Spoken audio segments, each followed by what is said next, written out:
اول حاجه هنشوفها مع بعض هنا فاول على لاعب الاهلي. هنشوف مع بعض هنا هتلاقي فيه التحام بالقدم، وطبعا هنا الالتحام موجود والفاول سليم. نروح للحاله اللي بعديها، والحاله دي مهمه جدا، وهو الهدف الاول اللي اتلغى لفريق فيوتشر. نشوف مع بعض كده الهدف ده فيه تسلل ولا لا، ونركز مع بعض لحظه لعب الكره. ده القرار اللي خد عليه الفار، لكن انا هوضح لك حاجه مهمه جدا. اول حاجه ان هو طبعا زي ما احنا شايفين مع بعض، تبان من الصوره ديت ان الاثنين لعيبه، لعيب النادي الاهلي ولاعيب فيوتشر، الاثنين على خط واحد. قدم لعيب النادي الاهلي مع كتف لاعب فيوتشر. لكن هو اصلا التسلل مش في اللعبه ديت، علشان ناس كتيره قوي عماله تقول ان الهدف دوت هدف سليم ومش تسلل. انا عايز اقول لك ان التسلل اصلا معمول على ان اللاعب راجع من التسلل. كان لازم الفار يوضح اللعبه دي، ما يجيبش الخط ده. الخط دوت يعني مش عارف اصلا الفار خد على ايه التسلل.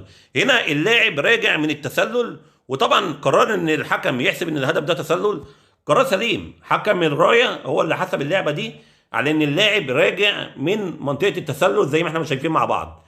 بعد كده اشترك في الكوره، فطبعا هنا الغاء الهدف سليم، لكن خط الفار نفسه هو اللي غريب جدا.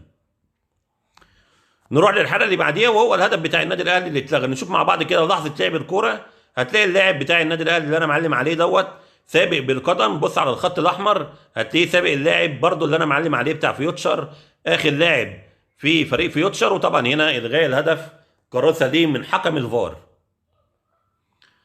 نروح للحاله اللي بعديها، وهنا كان لاعب الاهلي بيطلب بضربه جزاء. نشوف مع بعض كده، هتلاقي لعيب الاهلي فيه التحام معاه بالقدم معاه.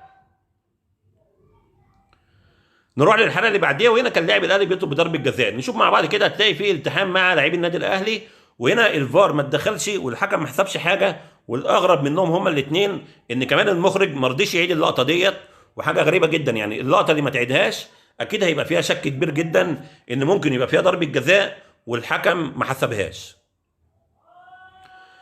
نروح للحاله اللي بعديها، هنا هتلاقي فيه التحام مع لاعبي النادي الاهلي وفي دفع بظهر اللاعب، وهنا الحكم ما حسبش اي حاجه. وكمان حكم الرايه قريب جدا، كان لازم يشاور للحكم يقول له ان في التحام في ظهر لاعبي النادي الاهلي، لكن ده الحكم الرايه حسب ولا حكم الساحه حسب حاجه.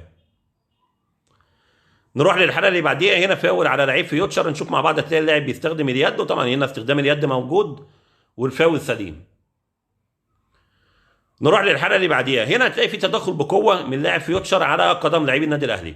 لعبه زي دي والقدم مرتفعه بالطريقه ديت والتدخل بقوه بالطريقه دي، كان لازم الفار يتدخل ويجيب الحكم يشوفها.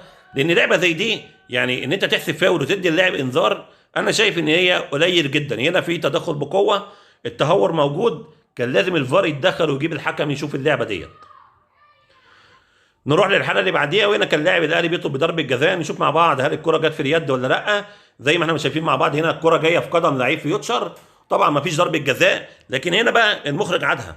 طب ما عدتش الكره ليه اللي انا كنت جايبها اللي انتوا شايفينها دلوقتي؟ يعني دي ما اتعادتش، طب عدت دي كنت تعيد الثانيه كمان. لكن علشان الثانيه فيها شك كبير، المخرج ما رضيش يعيدها.